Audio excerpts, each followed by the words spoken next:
Leaves from a Russian Diary. Pitirim Sorokin. Part 3. 1919 to 1920. Chapter 19. In the Home of the Czars.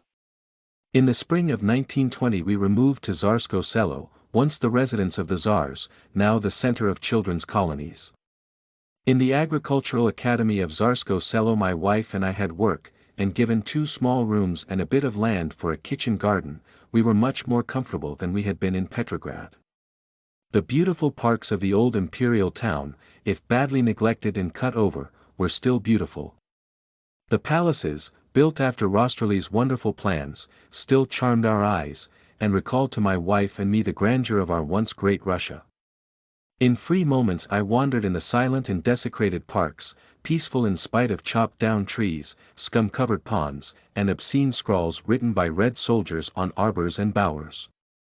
Everything spoke there of the long and glorious reign of the Czars, and everything spoke also of the tragedy of the Revolution. Sometimes I visited the Alexander Palace, the home of Nicholas II, and Ekaterina Palace, the residence of the older Czars. Neither luxury nor very good taste were shown in the apartments of the late Tsar and Tsarina.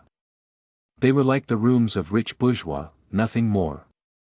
In the boudoir of the Tsarina there was a fine gobelin showing Marie Antoinette with her son, the fated little Dauphin. Did Empress Alexandra never look at this tapestry with a premonition of dread? On the walls of her sleeping room were hundreds of religious pictures, icons, revealing her deep religious nature, perhaps her fanaticism as a contrast. The tapestries in her bathroom showed designs of a Pompeian character. In the Tsar's study I looked over his library, finding only military works and a few books of humor in cheap and popular editions. Everything in his apartments suggested a certain mediocrity. Tender father and loving husband, sincere man and faithful patriot, what a good citizen he would have been. But to be Tsar of 180 million people, at the most critical period of Russian history, this was as terrible a tragedy for him as it was for the nation. Nicholas II did not even have in his character ruthlessness enough to be Tsar in such times.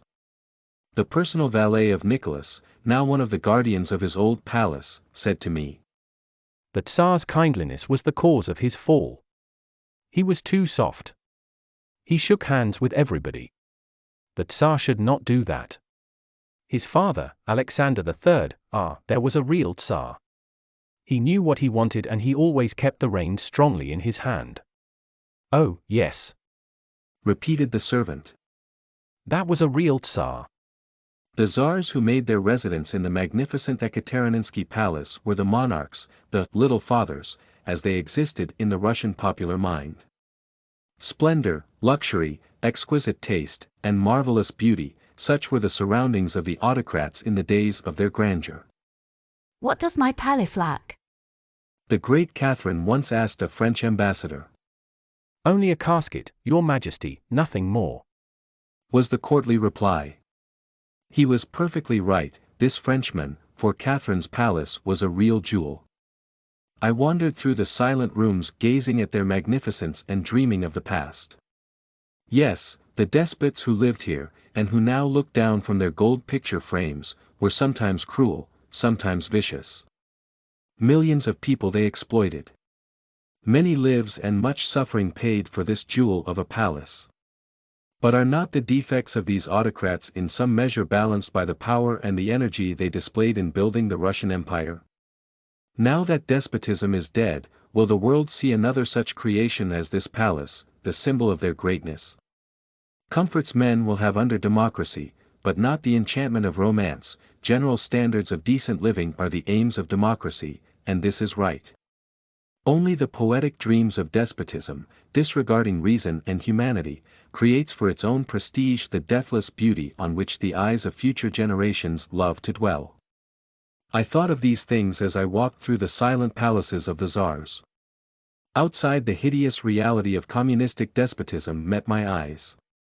Wooden houses half destroyed for fuel, broken pavements, filthy streets, weak and emaciated people, red soldiers in ragged uniforms, and starving children of the communist colonies, monuments to this new democracy.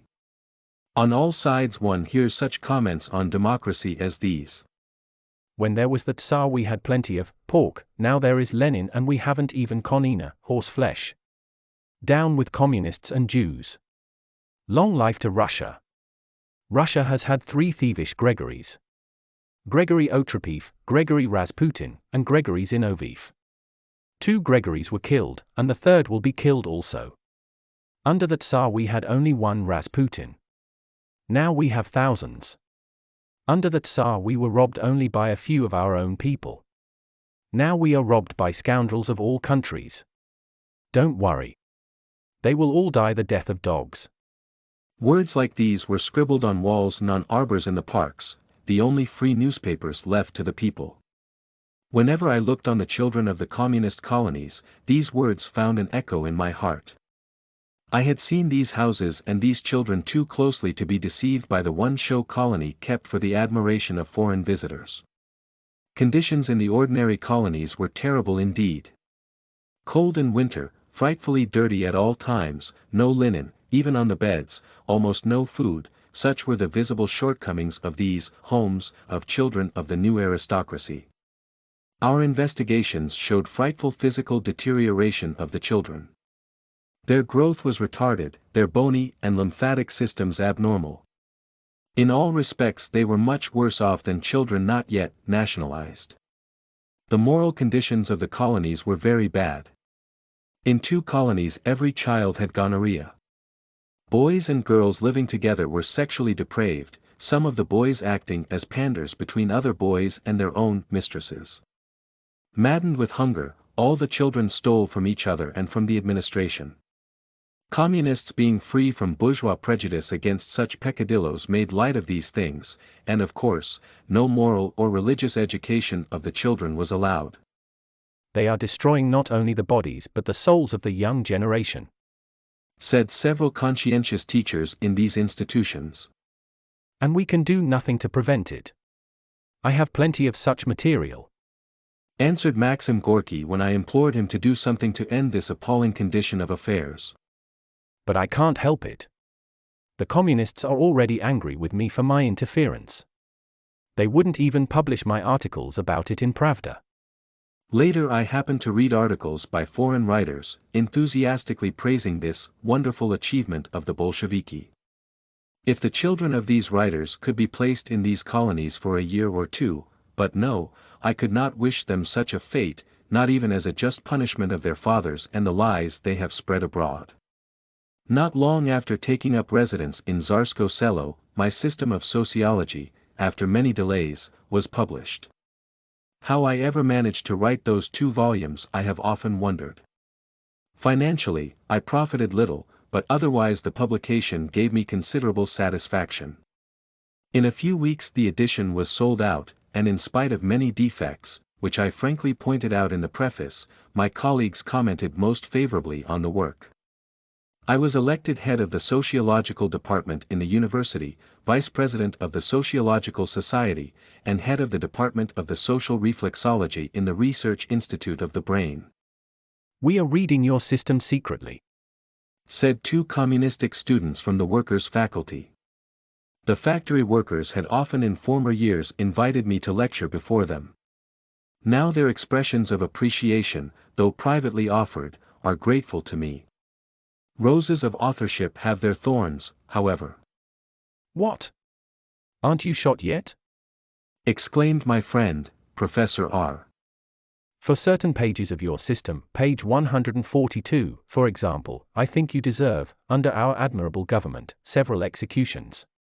No one has published such an audacious criticism of the existing order as you have. Well, I answered, since executions are the general custom, I would rather be shot for something than for nothing. Later, the books were forbidden by the authorities, but by that time they were all in the hands of readers, so I did not mind. Neither did I object to denunciations which appeared in the communist press. The ideologist of counter-revolution, the leader of the most implacable professors and intellectuals, it is time to crush, once and forever, such persons. How long will the Cheka stand this man's activity? The Cheka did not mean to stand it very long. One of my students, after his liberation from an arrest, told me that he had seen in the Cheka office a special brief entitled "The University," and under the title, Active Anti-Communists, my name was prominently displayed. The ice beneath my feet became so thin that I did what many others did at that time. First, I neglected to register my address in Czarsko Selo, but continued to live there illegally. If my room in Petrograd were searched, I would have time, being warned by friends, to disappear.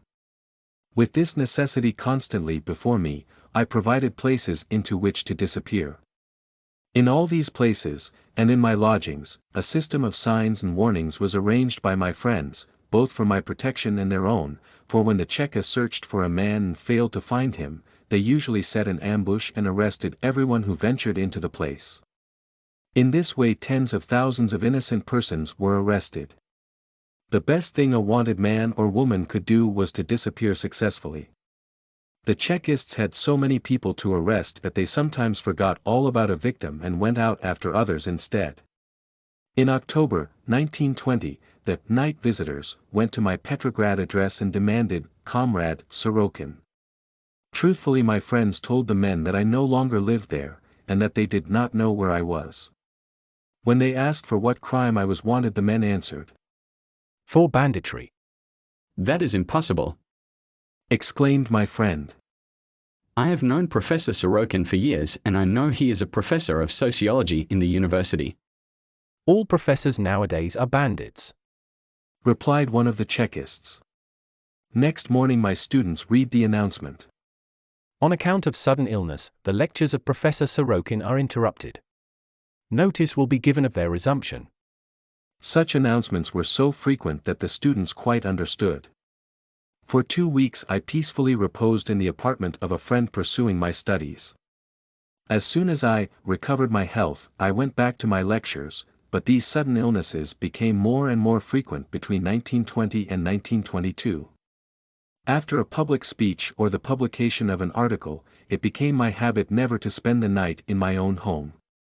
Always on going to bed I asked myself, "Will they come for me tonight?" I became accustomed to this, as man accustoms himself to anything.